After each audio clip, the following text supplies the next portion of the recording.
भूमिका बदलली. मी आपल्याला जबाबदारीपूर्वक बोलतोय. मी माझ्या सासवड मध्ये बोलतोय. पौराणिक काळापासून पवित्र असलेल्या भूमीवर बोलतोय. आणि आज मी जे बोलतोय ते देशाच्या प्रत्येक कॅमेऱ्यासमोर माझ्या या आरोपावर खंडन करणाऱ्या प्रत्येक माणसाला व्यासपीठावर बोलायची तयारी ठेवतोय. म्हणून बोलतोय की या निवडणुकीत म्हणलं जातं की दादाने गद्दारी केली, दादा गद्दार आहे. मला लक्षात येत नाही. आता आमच्या सरकारने काही कुणाला बोललं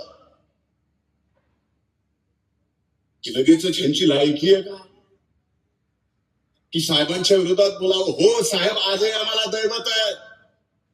हो साहेब आजही आम्हाला आदरणीय आहेत. हो आजही आम्हाला साहेब जाणते राजे म्हणण्याचं आहेत. पण आज ही काय वेळ आली आहे? जाणता राजाला घर नसतं, पोर नसतं, बाळ नसतं, संबंध राहतात त्याची कुटुंब असतं. पण आज मात्र त्या जाणते राजाला रयतेमध्ये कुटुंब मध्ये आपल्याला निवड करावी लागती. ही वेळ येणं, ही वेळ काय आहे? पुराचं सरकार स्थापन केलं, किती वेळ का आली? त्याला संस्कार म्हणायचे. आणि आता जे दादानी केलं ते दादानी एकट्याने नाही केलं, आमच्यासारख्या असंख्य जणांनी केलं. ते लोकशाहीचा निर्णय होता, आम्ही सगळ्यांनी केलं. ती मात्र गद्दारी. 2014 मध्ये जे केलं ते मात्र संस्कार आहेत.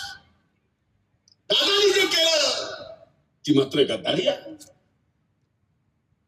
2017 गणेश चतुर्थीच्या दिवशी सारखे सहित उद्या व्हिडिओ फुटेज म्हणला त्याच्या सहित, कुठं कशी बैठक झाली त्याच्या सहित मी देऊ शकतो. मी दिल्लीला कोणाच्या घरी शिवसेनेला बाजूला कसं काढायचं याच्या सहित ते काय होतं? संस्कार. आम्ही काय केलं? गद्दार. 19 ला काय झालं? संस्कार. स्पष्टपणे सांगितलं जातं. मी मान्य कमाल करतो. मी मान्य उद्धव ठाकरे साहेबांची एवढा हतबल झालेला तुमचे माजी नेते माननीय उद्धवरावजी ठाकरे साहेब एवढे हतबल झालेले कधी बघितलं? स्पष्टपणे सांगतायत शिवसेनेला आम्ही भाजपपासून बाजूला केलं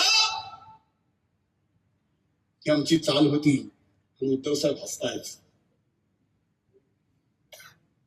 किती हतबलताय? कुठे चाललंय राजकारण?